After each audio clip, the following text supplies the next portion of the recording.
Brilliant, I think I'm live. Hi everybody, great to be here. It's a Friday afternoon and my regular live over here on Facebook, but I'm also double recording this as well, so I've got another camera sitting up there because I'm also recording it for YouTube because I'm going to post it there as well. So yeah, so a little bit of technicality stuff going on. So I'm here, glad to be here, and it's a Friday. I hope you've had a good week. I've had an okay week. It's been all right. In spite of my kind of newsletter, which all talks about rage quitting paintings, which is kind of what I also want to talk about. So that's what today's live is going to be about. I'm going to spend a little bit of time talking about that moment, when we get really frustrated with a painting, when we're lost in that experience of it just not going anywhere. And I've got a few ideas and a few thoughts about how to not rage quit the painting and to be able to come back to it, for it still to be in a state in which that we can actually take it forward. And so some thoughts from me on that. But first of all, I'm just going to describe what the experience was like, I think, tell you the story, of what it was like for me when I was working on these paintings. So I've got 3 or 4 paintings that I'm working on at the moment, and they're actually a commission for somebody. And in many respects, 2 or 3 of them are going really well. But this last week, I started sort of the final pieces, and it just was not coming together, so it was one of those experiences where you walk up to the painting, you turn it around, you rotate it, you look at it, you stand back, you think, oh, well, maybe that's sort of working, so you do a bit more on it, and there's 2 or 3 bits that are really working well. You like the colours, or maybe you like some of the marks, and they feel good and they feel alive and vibrant, but there's other bits of it that just can't seem to feel any kind of resolution. They're not really speaking to you, so you kind of go backwards and forwards. I would then, if I can remember very clearly, sitting on the sofa, looking at them from a distance, thinking, oh, I like that bit, that's working right. And then you look across and you go, oh, no, I don't like that bit at all. That's just not working. And how am I going to kind of, get this? And then I think, okay, stop thinking about it, just kind of get in there and allow yourself to be more free with this and let go of all the thinking. And so I'd grab some oil pastel and I'd work on it with some oil pastel to make some vigorous, strong marks. And I'd grab some, some graphite pencils or some coloured pencils, and I'd scritch and scratch across the painting, and that would feel interesting for a minute. And then I'd stand back and look at it again and go, nah, that's not working. And I kind of keep doing this until I get to the point where, it's starting to get quite unwieldy, and I'm feeling like actually the paint is starting to get a little bit too thick, and it's getting to the point where I don't like it. And I'm like, when I get to that moment, it's like, right, you really need to stop. You need to stop, leave this, and just walk away. Which leads me into, I think, some of the points that I wanted to make about how do we get ourselves out of that? How do we navigate those kind of experiences? Because they're going to happen, they are going to happen. As artists, we will have paintings that, for some reason, they get a bit of bad mojo. They don't quite resolve themselves. Maybe we're not in the right frame of mind. Maybe we're distracted. We've got other stuff going on, that it's not helping us to be able to access our creativity, and we're too much in our thinking minds. We're not enough in our deeper mind, the mind that Frank Arnold refers to this. Actually, he refers to surface mind and deeper mind. I think it's a great way of thinking about the creative process, that when we're in a surface mind, when we're thinking, we need to be there sometimes, but when we're thinking too hard, I think, and trying to resolve things too hard from that thinking place, we're not in contact with the deeper well of our creativity, and I think it derails us. Yeah, so I mean, I've got a few ideas about some of the things that I do. These are some of the things that I do that I find help me. One of the biggest ones is to just walk away from the damn thing, to turn it to the wall and walk away, and give myself, depending on how much of a kind of rage quit moment I'm having, sometimes it's enough just to leave it for an hour or two, go and have a drink, refresh my mind, come back, and I can look at it and go, oh, actually, that's okay. It was me, I was getting into a thing, it's okay. Other times I can do that and actually, no, I'm still in that space.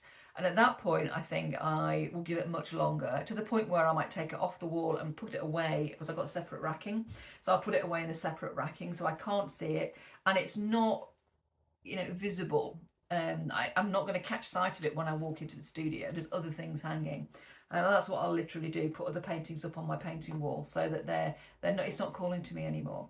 And I give it at least 24 hours, sometimes 48, sometimes a week or so. Sometimes I might need to leave something a couple of weeks, till I've completely kind of shaken off, whatever it was that was getting in the way, and I can come back to it fresh. And that's something I do quite a lot, and I find that helps a lot, actually. So being willing to just go, okay, put a break in and walk away. I think there's something about recognizing that I'm not going to resolve it now, that I need some space, that I actually need to put a wedge in and a breathing space to allow something else to happen.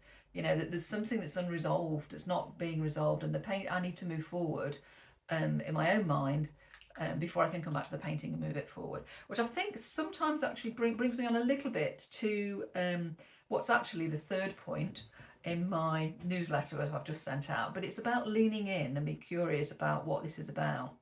So I think that's what I'm alluding to when I'm saying needing that space, because I think what that space does is allow you to kind of work through whatever it is that's getting in the way. Now, sometimes it might be that you've got some stuff going on in your life which is distracting, pulling you away, making it more difficult for you to focus on your kind of get into that deeper mind space, headspace.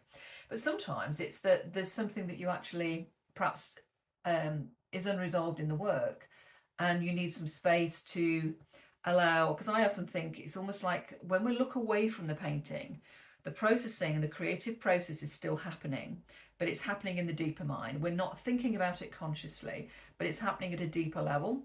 And by taking your attention away from it, it allows that to happen. And then when you take your attention back to it, the answer's almost like they just kind of find their way to the surface. Almost feels like magic, except I know it's not. I think, I've kind of, I suppose, had enough opportunities to have that kind of experience over the years to know that if that's what's going on for me, then that is a thing that I need to do and it will work. So there's that. I think also from a point of view of navigating this experience more easily, when I've been having a day like I had this last week, when I was kind of at the point of, quite literally attacking the thing with a pair of scissors, I think when I get to that state, what happens is it spills over into the rest of my life. And I don't like it when that happens, because I'll then end up walking around the house feeling really irritable and frustrated with everything. It's like I need to shake that off. I need to find a way to leave it behind. So I can kind of reconnect with other things that I need to do. And it's also not found the people that I live with, I'm walking around with a face like thunder. So what I'll often do actually is I'll go out and go for a walk, because that's one of the things that's kind of my go-to strategy, is go and get some fresh air, take a break, take the dogs out, connect with nature, and I'll come back and I'll often feel refreshed. And it's something that I would encourage people, if they have a similar kind of experience to this, find the thing that will really get you out of the thing that you're in. I call it a bit of a snit, S-I-N-T, S-N-I-T. When you're in one of those kind of total snips like that, I think you just need to break free of it, and doing something very different, I think, can help you change your mindset. So there's three things, I think, walk away and take a break, being a really big one. Do something different to change your mindset. For me, it's going out and having a walk, so I'm not carrying the cloud around with me. Lean in and be curious about what it's all about. Is there something that's going on in your life that's leaking into the craters, or do you just need some space to process what's going on with the painting? I think the other thing actually that's important for me, as well as being important for me, is to build up a sense of a kind of level of resilience and acceptance around this process. The fact that it's going to happen. There will be times when, you have a really difficult experience with a painting. It's going to happen.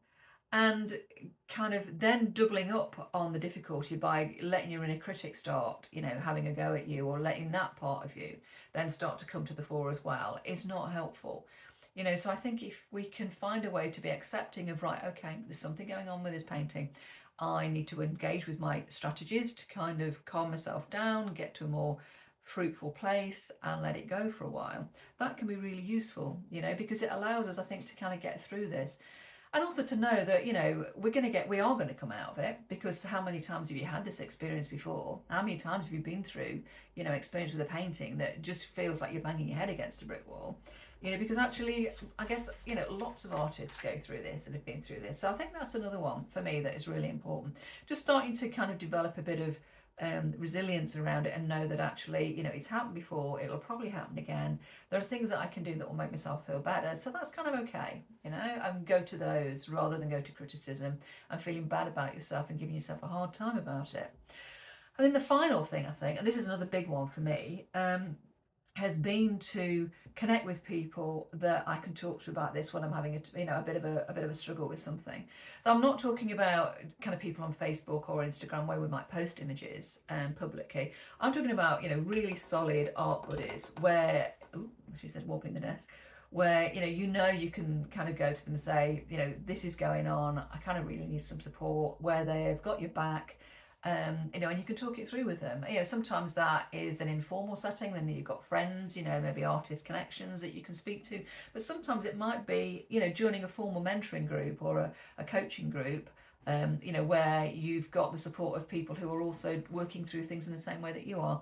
Because I think that can also be really valuable, and that's certainly something that I've found really useful over the years, both in lots of different jobs actually. It's always been a kind of go-to place for me to have people, my peers, people who are in the same kind of boat that I'm at, where I can go and talk to them about things that are on my mind. And it's always been, I've always felt nurtured by that, actually, nurtured, and it feels very nourishing. So yeah, so that's another big one, I think, for me. And if it's not something you've done before, then I'd encourage you just to think about it, and think if there is something that is out there that might be useful for you. So yeah. So that's that. So I got a little bit of paper there, so I didn't forget which ones I wanted to talk about. What else did I want to say about this idea? I think that's probably it, actually. So there's sort of not necessarily my top tips, but certainly, 5 ideas, 5 suggestions about ways of dealing with the struggle sometimes that we get into with the painting. Yeah, I think that's probably it from me for today. So I hope everybody's doing okay. I hope you've got an interesting weekend planned. I'll be dropping a couple of posts in the group for the weekend. I hope to see you all soon. Take care, everybody, and have a great time. Okay, cheers, bye-bye.